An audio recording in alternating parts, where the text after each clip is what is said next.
Good morning students. आज हम BA part first का नीति शास्त्र के अंतर्गत जो सिद्धांत पढ़ने वाले हैं उसका नाम है दंड के सिद्धांत यानी थ्योरीज ऑफ पनिशमेंट। जब भी हम कोई गलत काम करते हैं तो आपने देखा होगा कि हमारे पेरेंट्स क्या करते हैं, हमें सज़ा देते हैं। तो सज़ा क्यों दी जानी चाहिए, उसके लक्ष्य क्या हो सकते हैं, और जब हम सामाजिक दृष्टि से इसको देखते हैं या उसका नैतिक पक्ष हम देखते हैं तो दंड क्या है। जिस तरह से हम कोई अच्छा कार्य करते हैं तो ये हम अपेक्षा रखते हैं कि हमें उसका पुरस्कार मिलेगा, उसके लिए हमें शाबाशी मिलेगी या हमें एप्रिसिएशन उसका हमें मिलना चाहिए क्योंकि हमने कोई अच्छा काम किया है। तो ठीक इसी प्रकार से जब हम कोई गलत काम करते हैं या किसी नियम का उल्लंघन करते हैं, चाहे वो सामाजिक नियम हो या नैतिक नियम हो, तो उसके एवज के अंदर हमें क्या मिलना चाहिए, हमें दंड मिलता है। तो जो अपराधी व्यक्ति होता है उस अपराधी व्यक्ति को दंड दिया जाता है। और अपराध किसको कहेंगे हम कि जिसके जो कोई नियम जो होता है, चाहे वो नैतिक नियम है या सामाजिक नियम है, उसको जब हम जानबूझ के तोड़ते हैं तो उसके लिए हमें सज़ा दी जाती है और पकड़े जाने के ऊपर उसकी सज़ा दी जाती है।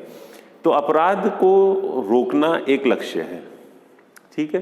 दंड का लक्ष्य क्या है, तो ये अलग अलग जो सिद्धांत दिए गए हैं उसके लक्ष्य के अनुसार और हमें दंड कितना मिलना चाहिए उसके ऊपर ये डिपेंड करते हैं।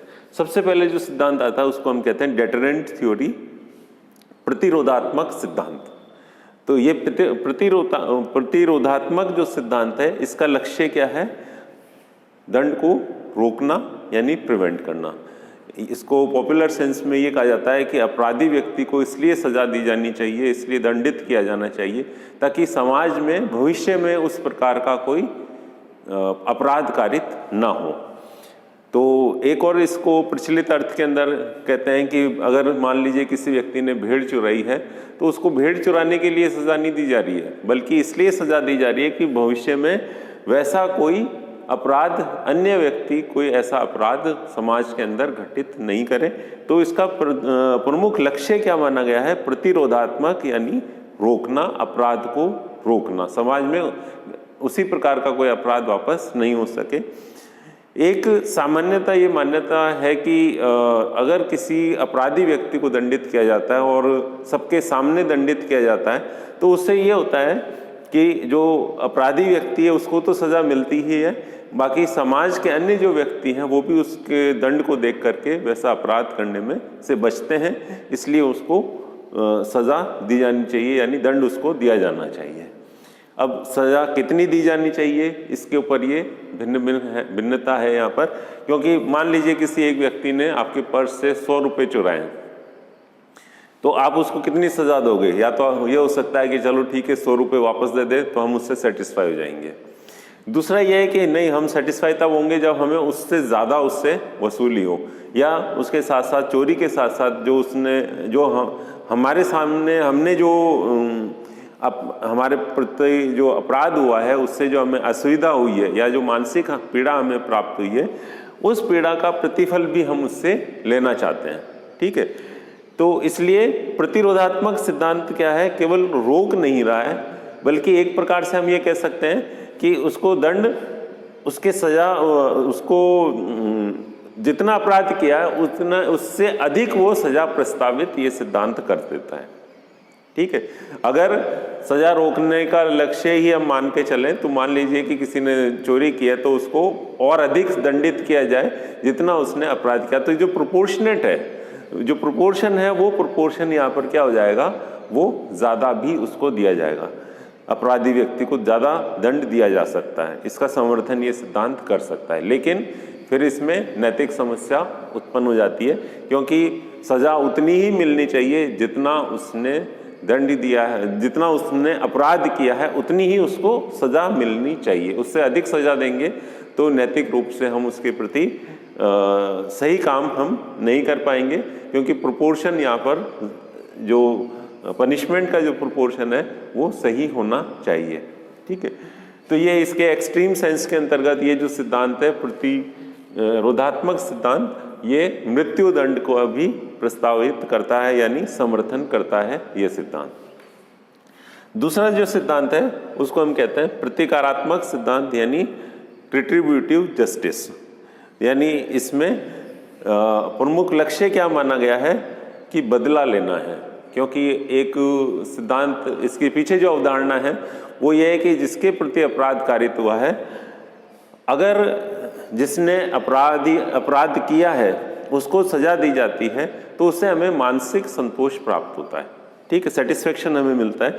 तो प्रतिकारात्मक सिद्धांत को प्रचलित अर्थ में कहा जाता है आंख के बदले आंख और दांत के बदले दांत। अर्थात क्या है, यदि किसी व्यक्ति ने किसी दूसरे व्यक्ति की आंख फोड़ दी तो उसको उसकी भी आंख फोड़ दी जानी चाहिए, या अगर दांत तोड़े हैं तो दांत भी तोड़ दी जानी चाहिए। ये एक प्रकार से ये काफ़ी एंशिएंट पीरियड के अंतर्गत ये सिद्धांत प्रचलित था, और अभी वर्तमान समय में ये ज़्यादा प्रचलित सिद्धांत नहीं है। यद्यपि एक इसकी जो अंडरलाइंग प्रिंसिपल है वो प्रिंसिपल सही है कि जिस अपराधी व्यक्ति को अगर हम अपराध के लिए सज़ा देते हैं तो एक प्रकार से हम उससे बदला ले लेते हैं और उससे हमें सेटिस्फेक्शन मिलता है। तो इस प्रकार से ये सिद्धांत भी मृत्युदंड का समर्थक है। अब तीसरा जो सिद्धांत आता है वो है रिफॉर्मेटिव जस्टिस, रिफॉर्मेटिव पनिशमेंट और सुधारात्मक सिद्धांत। हमारे जो देश के अंदर हम देखते हैं कि जो जेल है उस जेल का नाम हमने बदल दिया है आजकल, और हमने उसको क्या कह दिया है, सुधार गृह, कारागृह या सुधार गृह हम इसको कहते हैं। तो सुधार गृह इसलिए कहते हैं कि हम क्या कर रहे हैं कि जिस व्यक्ति ने अपराध किया है तो हम उसकी परिस्थितियों का अध्ययन कर रहे हैं, हम उसे क्या मान रहे हैं, उसे एक मानसिक रोगी के रूप में स्वीकार कर रहे हैं। कि जैसे मान लीजिए कोई एक पागल व्यक्ति है, उसने आपको किसी प्रकार की हानि पहुंचाई, तो हम उसको ये नहीं कहेंगे कि इसने अनैतिक कार्य किया। क्यों? क्योंकि वो सोचने समझने में सक्षम नहीं है। तो इसी प्रकार से ये माना जाता है कि जो अपराधी व्यक्ति है वो अपनी सामाजिक परिस्थितियों के कारणवश कोई अपराध करता है, क्योंकि मनुष्य स्वभावतः कैसा है, वो शुभ है, एक अच्छा व्यक्ति उसे हम मानते हैं, बाय नेचर वो क्या है, गुड है। तो अब जो कि हम सपोज करिए कि किसी व्यक्ति को बुखार हो जाता है तो हम क्या देंगे, उसको एक पैरासीटामोल दे देंगे ताकि उसका बुखार, उसका टेम्परेचर वापस नॉर्मल आ जाए। तो ठीक इसी प्रकार से दंड तो दिया जाना चाहिए उसको, लेकिन दंड कितना दिया जाना चाहिए और क्यों दिया जाना चाहिए, तो उसका लक्ष्य क्या है यहाँ पर कि इतना दंड दो उसको जिससे कि उसमें सुधार हो सके और अपराध वो फ्यूचर के अंदर कोई क्राइम संपन्न नहीं करे।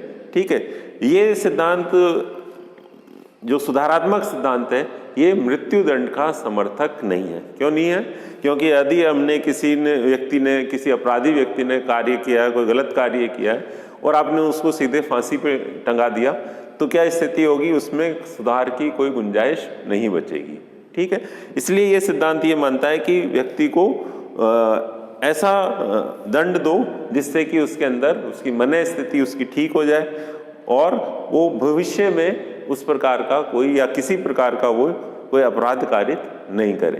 तो ये तीन सिद्धांत हैं हमारे सामने, जिसका मैंने आपको संक्षिप्त में अभी बताया है। बाकी डिटेल्स में हम देखेंगे नेक्स्ट क्लास के अंदर कि इसकी मेरिट्स क्या होती हैं। हर एक सिद्धांत की कुछ मेरिट्स हैं, कुछ कमियां हैं। अपने आप में कोई सा भी सिद्धांत इसमें पूर्ण नहीं है, और लेकिन हम देखेंगे कि इनमें कौन सा सिद्धांत सबसे अधिक प्रचलित है और वर्तमान परिप्रेक्ष्य के अंदर हम कौन से सिद्धांत का समर्थन कर सकते हैं। Thank you.